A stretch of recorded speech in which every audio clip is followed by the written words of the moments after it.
Good morning everyone. आज म अलि चाँडै उठेको थिएँ। शनिबारको दिन चाहिँ चाँडै निन्द्रा खुल्छ। अनि बिहानै घाम कति ढिलो आउँछ, जति चाँडो उठ्यो पनि घाम आएकै हुँदैन। अनि हाम्रो घर साइडतिर त झन् कस्तो शीत पर्छ, सेतै हिउँ जस्तो देखिन्छ भुइँ मुनि माथि डाँडा काँडामा चाहिँ घाम आइसकेको थियो। तर हाम्रो घरमा घाम आउनु अझै 15-20 मिनट बाँकी थियो। अनि म यस्तो पानी भरौँ भनेर उठेको, बिहानै पानी आउँछ नि त। अनि यस्तो खोलातिर हेरेको, यस्तो शीतै शीत, सेतो त्यो सेतोदेखि नै सबै शीत हो, यस्तो चिसो हुन्छ, बिहान उठ्नै मन लाग्दैन। र शनिबार निन्द्रा खुल्छ, अरू दिन चाहिँ खुल्दैन।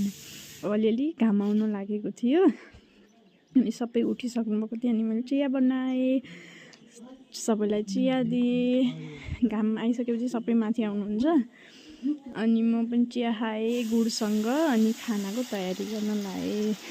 शनिबार चाहिँ हतार हुँदैन, अनि मजाले खाना बनाउनु टाइम भ्याउँछ।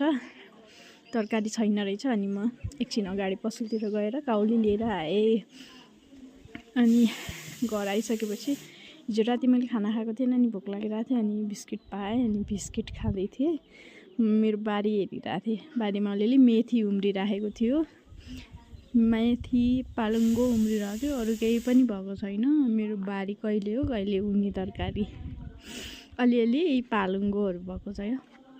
अनि लसुन यति सानो सानो अब हुनु लाग्छ। अनि मैले खाना बनाइसकेको थिएँ। आज चाहिँ खाना आलुको तरकारी। अनि शनिबार स्पेसल भएर मटर पनिर बनाएको थिएँ। शनिबार भ्याउँछ नि त, बिस्तारै पकाउनु हुन्छ, अरू दिन हतार हुन्छ, त्यही भएर यही थियो आजको खाना। अनि दिउँसो यस्तो मजाको घाम थियो, अनि फुर्सद पनि थियो अलिअलि। त्यसपछि दिउँसो घाम सेक्दै मेरो मामा घरबाट यो मौसम्बी आएको थियो हिजो, त्यही काटेर खाएँ। अनि बेलुकातिर माथितिर यसो हेर्नुभएको सनसेटहरू, रमाइलो थियो माथि डाँडातिर।